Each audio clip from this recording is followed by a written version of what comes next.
So let's talk about some alphabets, and you can make your own beaded letters to use in jewelry creations. This is a really easy technique, and it's very handy to have a pattern. So we'll have the pattern on our website that you can follow along.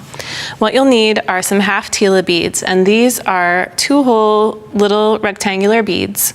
You can see here, and we're going to start out with around 20 per letter, but just depending on which letter you're going to make, you'll need to adjust the number. And then we're also using some size 10 cylindrical delicacy beads.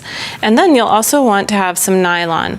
Now this is monofilament, and I don't use this a lot in jewelry making, but it gives your seed beadwork a really nice structure. So it adds some body inside the beads. And normally you would want to use a color that coordinates with the beads that you're using, but I'm using a really bright color so that we can see it well for our demonstration. So what you'll start out with is about a yard of your nylon. And this is easy to cut just with scissors.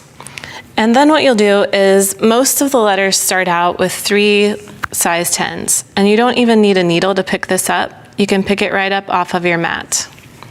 Now, for threading these double hole beads, it's really simple to just fold your nylon in half and then pass the ends through your bead.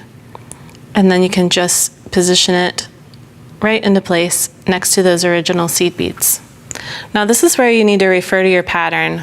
So once you're getting started here, then you'll add, usually it's 1 cylindrical seed bead. So we'll add 1 to each end, like that. And then anytime you want to create a curve, then you'll just do the 1 seed bead and then both strands through your half tila.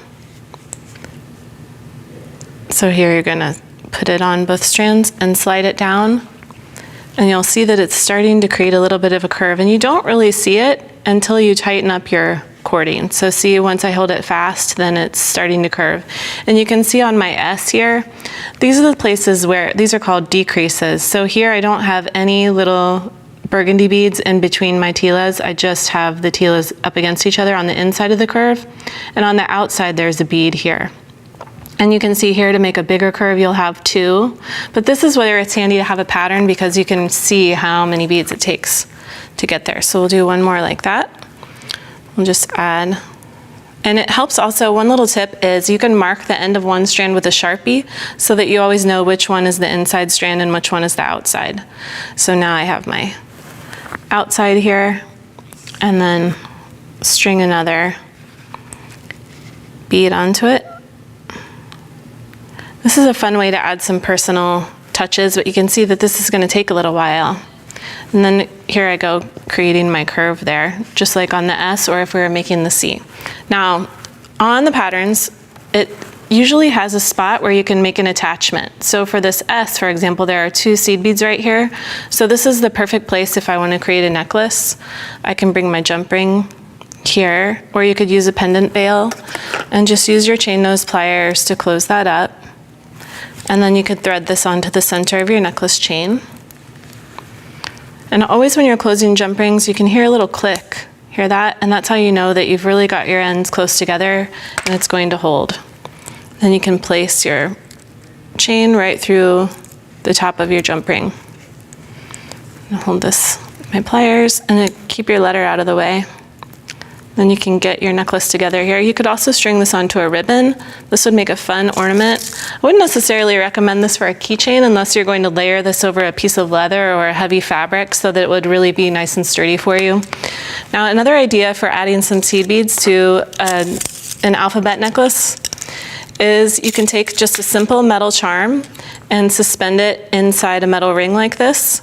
And you could use your initial letter or someone you love, and then just start adding beads and wire wraps onto it. So to do that, what I would do is just take my wire and wrap it around and then start laying it so that each seed bead is along the outside edge. So it's just adding a little bit of sparkle and a little bit of embellishment to your metal ring. And this is another way that you can incorporate your initial letter into your jewelry designs. So just keep wrapping around. And you can just keep going all the way around, maybe halfway. And then when you're ready to suspend your necklace, you can dangle it here and Let's take a look at it under our magnifier, so you can really get an up close look. And this one has a little bit of extra magnification here, so you can really see your seed beads as you're working. So this is a way that you can personalize your jewelry.